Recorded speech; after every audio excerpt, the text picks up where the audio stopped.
AI is only as powerful as the platform it's built into. That's why it's no surprise that more than 85% of the Fortune 500 use the ServiceNow AI platform. While other platforms duct tape tools together, ServiceNow seamlessly unifies people, data, workflows, and AI, connecting every corner of your business. And with AI agents working together autonomously, anyone in any department can focus on the work that matters most. Learn how ServiceNow puts AI to work for people at servicenow.com.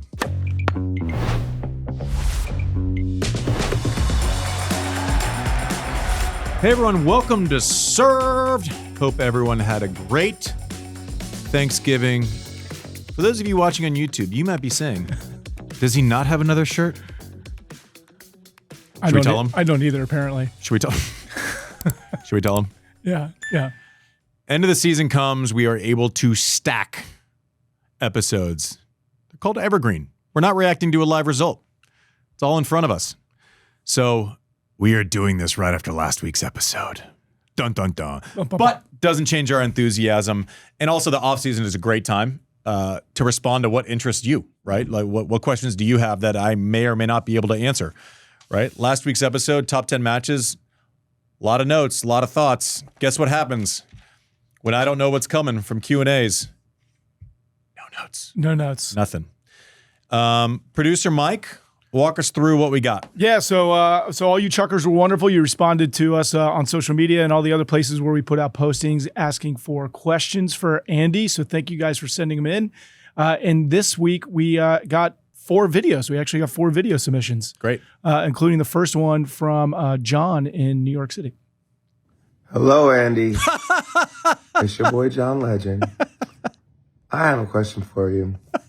So, after we saw Sinner and Alcaraz have that epic 5+ hour French Open final, I said to a friend of mine on text, I was like, I think these are the most impressive athletes in the world. You know, they're doing this one-on-one, 5 hours, speed, agility, precision, power, all of that. It's just the most impressive athletes in the world. And then I heard you said something very similar on this show. So do you still think that one? And who is second place? Like, what other athletes would you consider in the running for most impressive athletes in other sports? Let me know. Great question. Love him. He's awesome. He's the best. Did he just send in a video? No. Oh. Kind of. Yeah, kind of. One, I love John Legend. I love Chrissy. They're 2 of my favorite people. He texted me after the Roland Garros final this year, and I think that's when I'm not on social. I kind of horse blinders on at times. When I started getting inbound from people that I know aren't watching Vienna, is when I know there's like a massive moment or something has happened. I still think tennis players are the best athletes in the world. I think the physicality, I think the well-rounded nature of what you have to be. You can't just be strong. You have to have the endurance. You have to have the motor skills. You have to have, the ability to get on a plane and recover and do all of those things. Who's second? I don't know. Oh, come on. You gotta think like basketball maybe in terms of like... Basketball is amazing. Soccer players are a joke. Yeah. They can run so far and so like there's running and then there's sprinting the entire time. Hockey players are fantastic. Stepping in against a baseball player and trying to hit we would all look like idiots. Yeah. If you sit at home and you say, when an athlete does something and they're a professional at it and you go, oh, that looked like me, I could have made that. No. The answer is no. No. Like imagine me sitting here and being like, oh, that software looks pretty easy. I could do that. Like how absurd would that be to say out loud? Yeah. You can't. Maybe now with AI. Yeah. I know who has the best voice in this episode already. 100%. Isn't it amazing how... It's me, right? No, it's not. Oh. It's John Legend. Isn't it amazing how smooth he talks, but also cool. He's never in a hurry? So cool.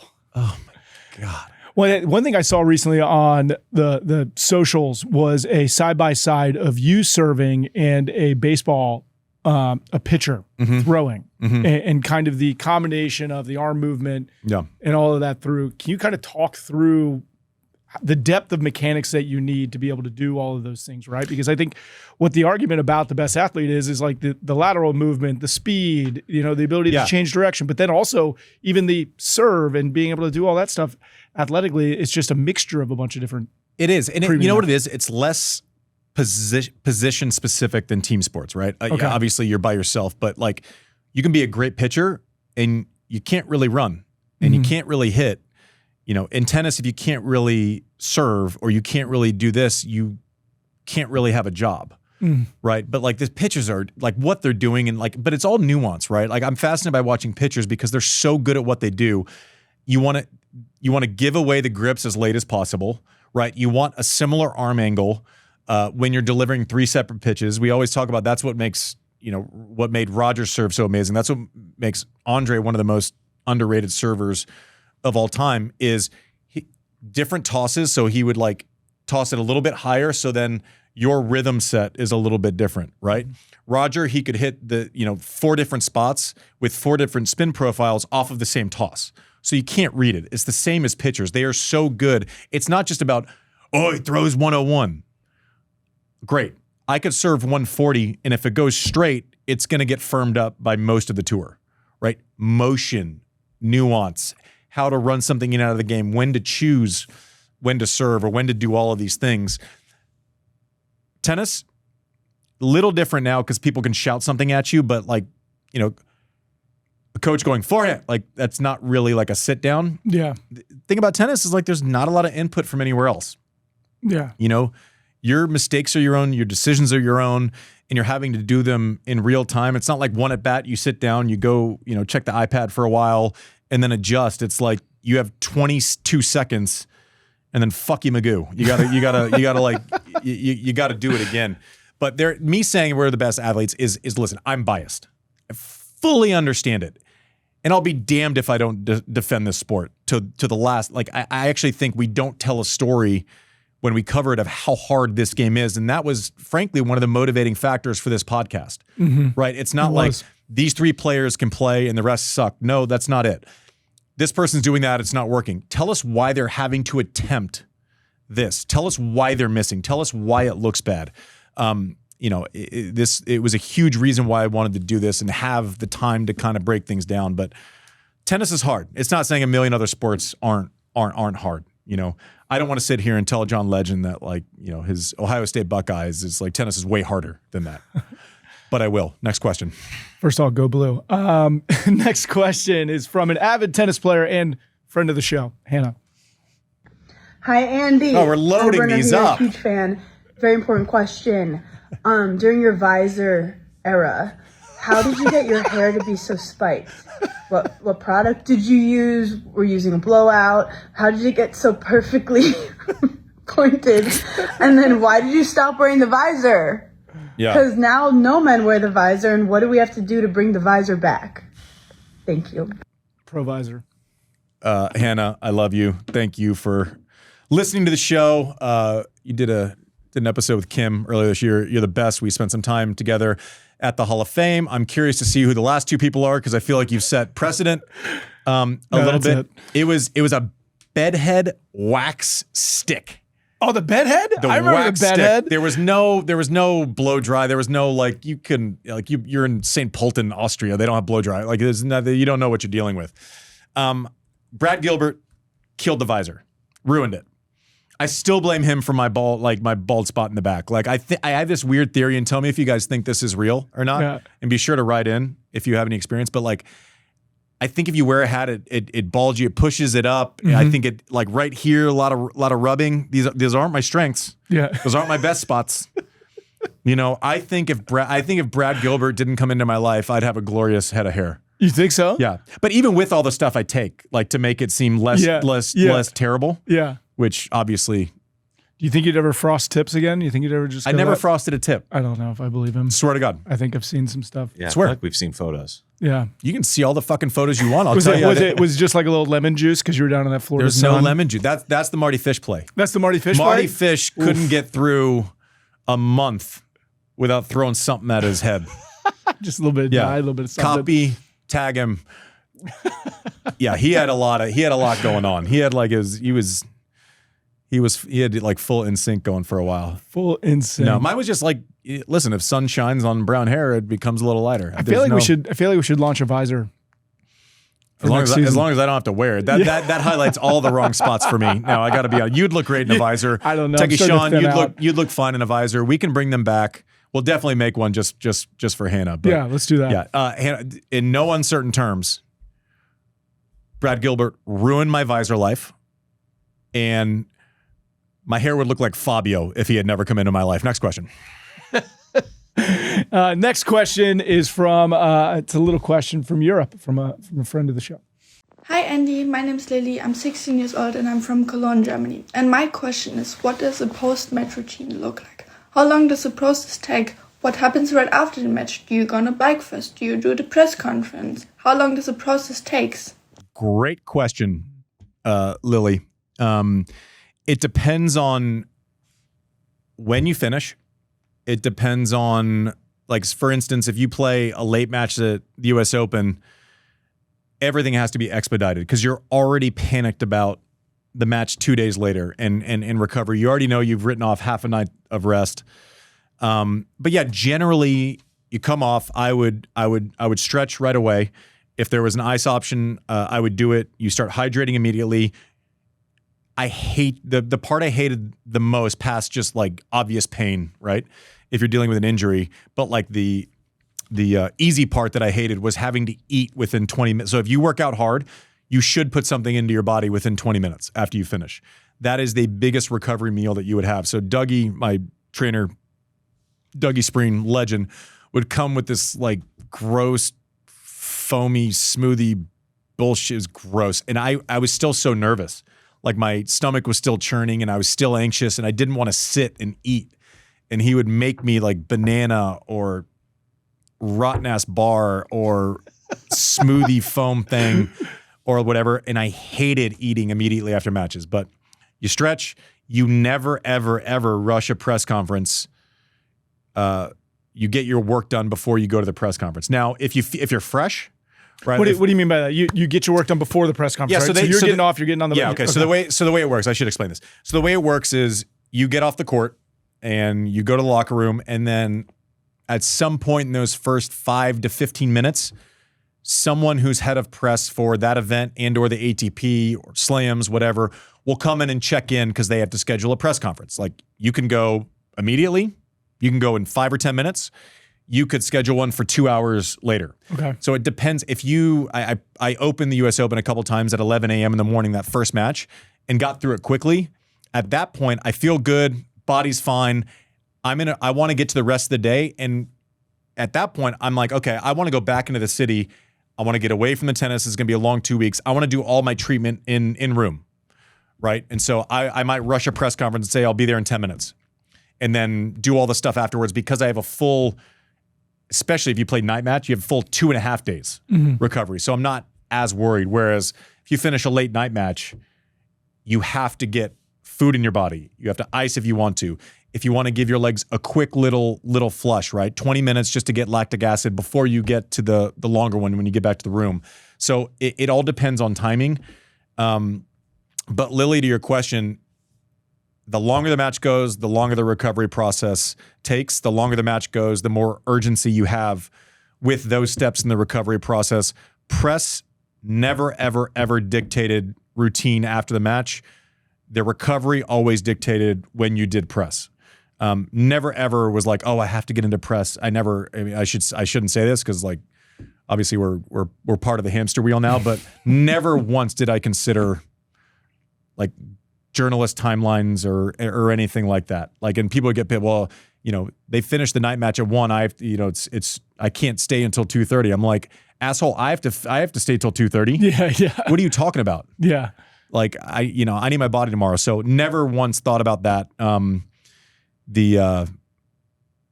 It was pretty clear what you had to do, but it's everything you mentioned. Hydration, have to get food into you immediately, like within the first 20, 25 minutes. That's something that people don't do enough, even just generally with like working out and stuff. Stretch, ice, massage, maybe massage after massage, and then hope that the adrenaline wears off in time for you to go to sleep. I keep referencing after night sessions because that was the worst for recovery. Best memories, the worst in real time.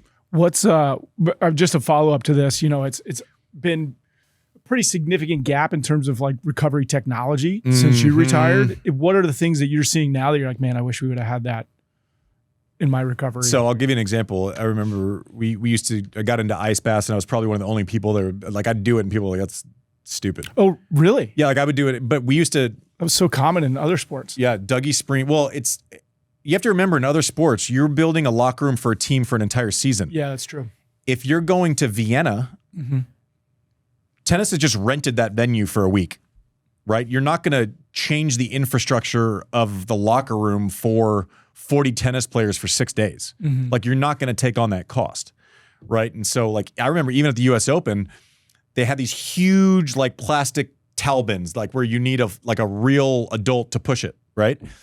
And so Dougie would go find a spare one somewhere, and he would go ice machine fill. So we would do it that way, and I would jump. He would grab one of the big like blue towel bins, and he would fill it up. Oh my gosh! And I would jump into the big ass towel bin. And now, if I had to have an ice bath, that's crazy. Like, and after a night session, you could do it because no one else is there. Yeah. Right. Like, day session, you couldn't, and you'd want to go back, or you'd do it in a tub or whatever. But yeah, like, I remember Doug, when we played in Australia, we would do, and like, we stayed at this hotel, and one of our requests was, can you, at some point, if you can watch the match, if we're getting close to the end, can you fill the bathtub with ice? Wow. And so we do that. We turn on the faucet, and then we would jump in. Now all those places have them, and they have the what are those suits, the compression suits that make you look like the Michelin Man? Oh yeah, that one. All of this stuff. But I think the biggest technology points are basically getting data readouts on what you need. So you can be really well. They can tell you your potential risk for injury based on your rest periods over the previous 3 days. Like, we didn't have that, right? Like, the predictive nature of the data now has to be a massive advantage. All right. Next up, we have a family of fans from north of the border. Boom. Hi, Serve Team. It's Amy from Toronto with Mila the dog and baby Elsie. The whole crew is here to say that we love listening to the show. Well, Elsie doesn't really listen, but Mummy listens. Just want to say love the dynamic between all of the members of the team. Social Sophie, Producer Mike, JW, Techie Sean. Just love the camaraderie and what you guys are putting out. Look forward to listening every Tuesday. My question is, the most recent episode where you talked about the sports betting and how player safety is becoming even more important with some of the threats, especially against female players. I'm so curious to learn more about just what your thoughts and what we can do to help protect our players. Thanks. One, Elsie's like one of the cutest babies I've ever seen. I know. So thank you so much for listening. Apologize in advance. I would be mortified if Elsie's first words were "fuck you, Magoo." That would not be great. And I apologize. Awesome. Like, is it bad that I saw a baby listening to our show and I was like, I felt guilt immediately. Yeah. I'm sorry. Thank you for listening. All right. I don't know that we could ever say it enough. Almost 2 years into this thing, it's absurd. We get our numbers feedback, week to week and year over year, and it's just the most humbling thing ever.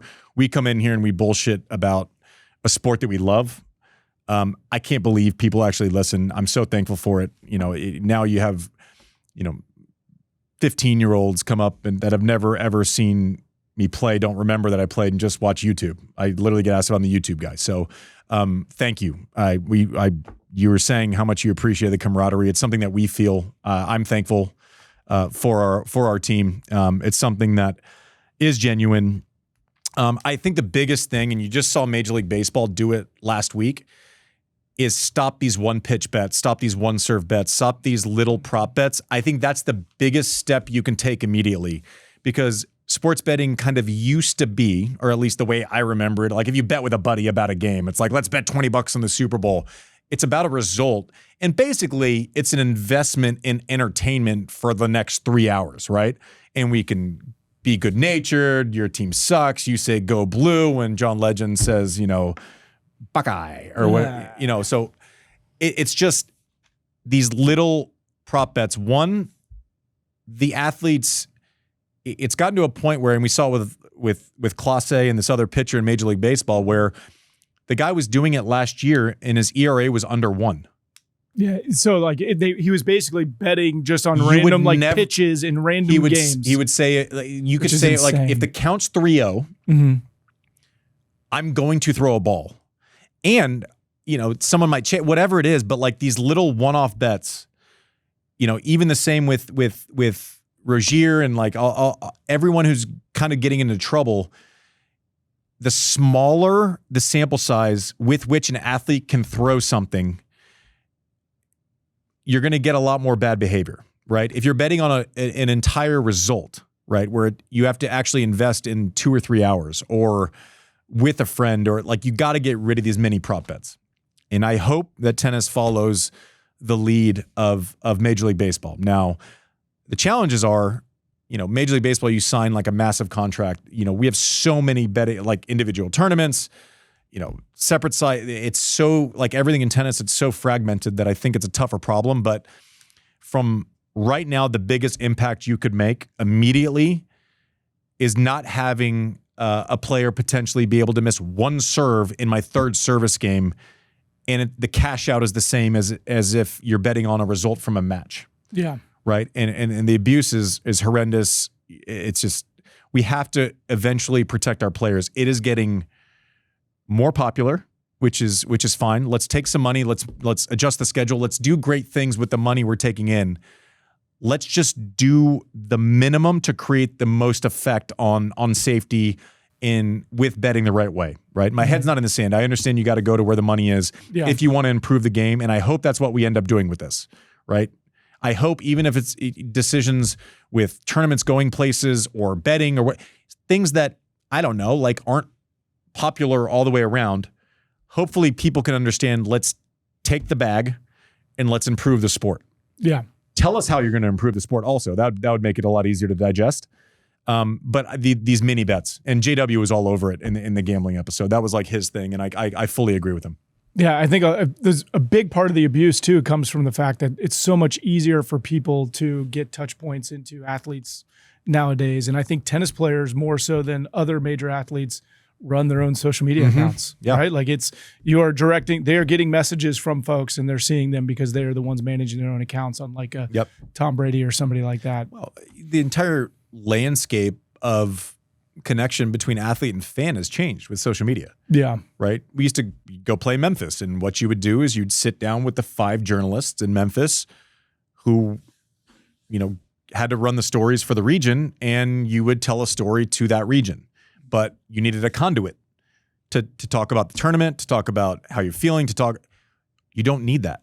Now, massive profiles are still available, but that week-to-week thing, like players, the advantages are players can largely control their own narratives now, right? Like you don't need someone, and you used to do an interview and you had no idea how it was going to come out. Like you don't know if you're going to get smoked. Because you wouldn't see it right away, right? No, it's like they found something wrong with what you said, and that maybe that turns into the story or whatever. So there are advantages to it, and also so many more touch points, right? Like there's no world where I'm taking feedback, in 2003 after a bad match from tens of thousands of people. And like anyone betting on one serve, a significant amount of money, isn't going to care about your feelings for the most part. If it's enough money to ruin your day, I just think you're more likely to get an extreme reaction from that person, right? And if that's their livelihood that they've somehow held you accountable for. Isn't it amazing how bettors, it's like when they win, it's like, why'd you win? Because I am a great gambler. I am a great gambler. That's why I won. Yeah. Why did you lose? Because that player sucks. Yeah, I've never actually thought about it that way. That's actually great. Yeah. I'm a great gambler, but when I lose, it's because that player sucks. And I'm going to write a nasty anonymous note to that player because I suck at gambling. You're just making me rethink the way I think about when I play blackjack, because I definitely never get the right card until I decide it's the right time to hit. That's like those data, that math has been proven for a long time. It's lucky, it's not lucky. You're going to, I don't know. But as long as they can keep you there long enough to sell you 4 drinks, you're like, it's a win. But this is a little bit different. Yeah. But I don't know. I just want my first humble gambler. Yeah. Well, maybe next time. Yeah. Anyways, is that it? That's it. And you know what? I think we like doing this so much. I feel like we should get you to do it every week. I think we're going to. Yeah. Thursdays next year, expanding our offerings. We obviously have your Friday situation. Yep. Friday 5 setter. That's it. We're going to fill a whole bunch more content this year. I like doing these fan Q&As. We're going to try to do a couple questions every week. I don't know. How's it work? Yeah, we'll do about 4 questions every week. Every Thursday, show will come out, and it'll be served Q&Andy. And we'll be doing, you like that?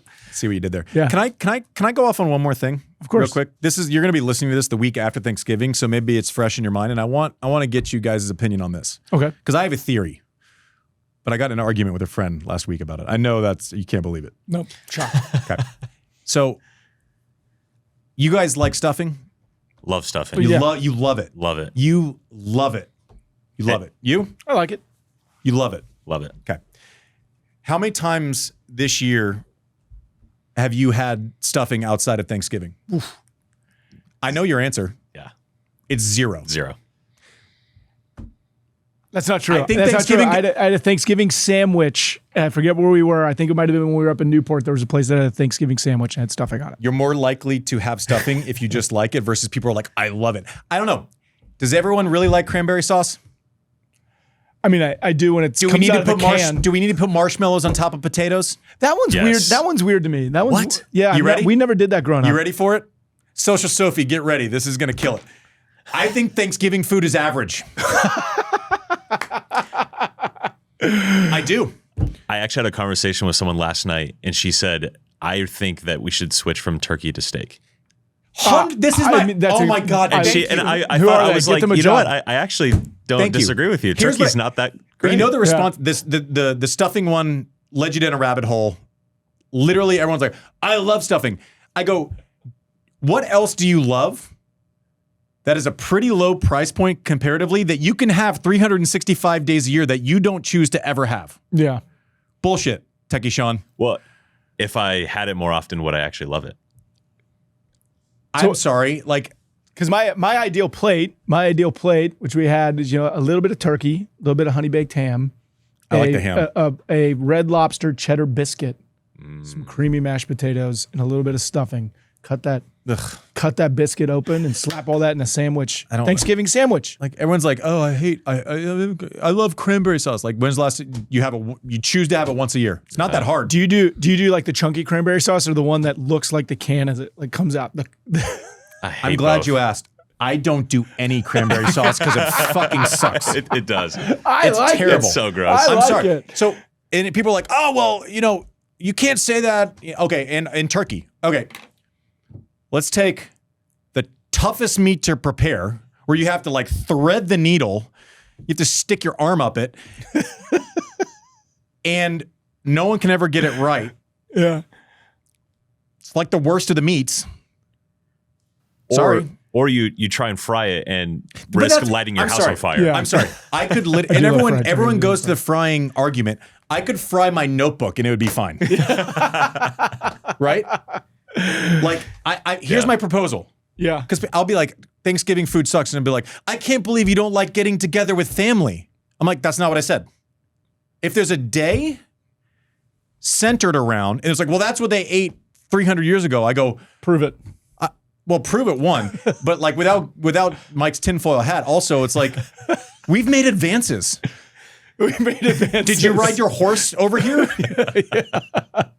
I think I'm going to make the move. Did your milk get delivered to your doorstep this morning? How far do we want to take this? I think I'm going to make the move to steak. Dude, here's my proposal, and tell me why I'm wrong. If we're going to each bring a dish, why are we going to spend time on something we are average at? Maybe it's the preparation. If someone nails a turkey, that's great. And also, I want to put a poll up. How many people think they're good at making turkey? Oof. And that's going to be like a 70, 80% number versus how many people think other people are good at making turkey. It's going to be 20%. 60% of you guys are liars. My brother's good at making turkey. That's pretty much it. That's it. And he's the only one. You know more than that. Yeah. You know more people than that. No. Here's what I think. Why don't we create a greatest hits album? Why do we have to like make people listen to the B-sides? They're like a little buffet.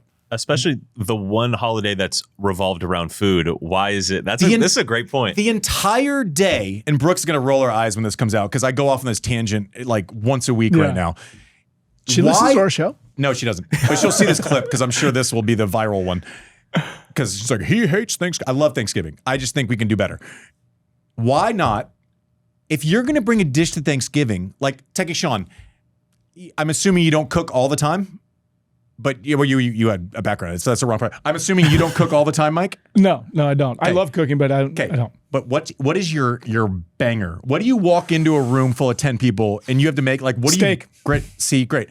Or a burger. Techie Sean? Chicken piccata, probably. Okay, so do you know how excited I would be? That'd be amazing. If you were like, and Techie Sean can actually make, like he's good at it. But if you came in and I was like, I didn't know what was coming. Right? Also, there's no drama.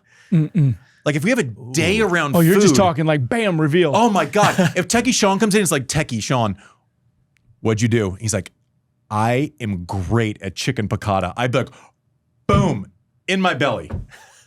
I like that. Like, I think, why not? Why do we not have? Can we all agree mac and cheese is delicious? Yeah, though? mac and cheese is amazing. Boom. That's the one. That's the one. Great.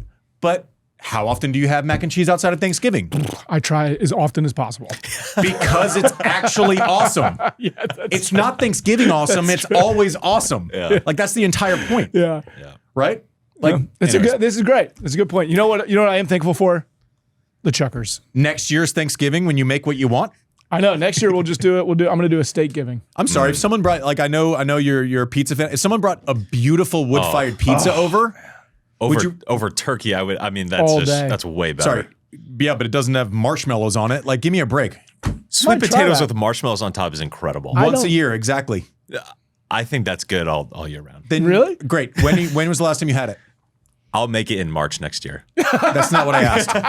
This is not a retro. This is not a future derailed. proposition. Yeah. This is derailed. You Welcome can't to the prove your off-season. point, right? But I just think, I don't know if we're going to carve out an entire day based around food. Why would we not have all bangers? I'm in. Right? I'm in. Thank you for watching Served. AI is only as powerful as the platform it's built on. With the ServiceNow AI platform, your AI, data, and workflows all work together, connecting every corner of your business. To see how you can put AI to work for people, visit servicenow.com/AI-agents.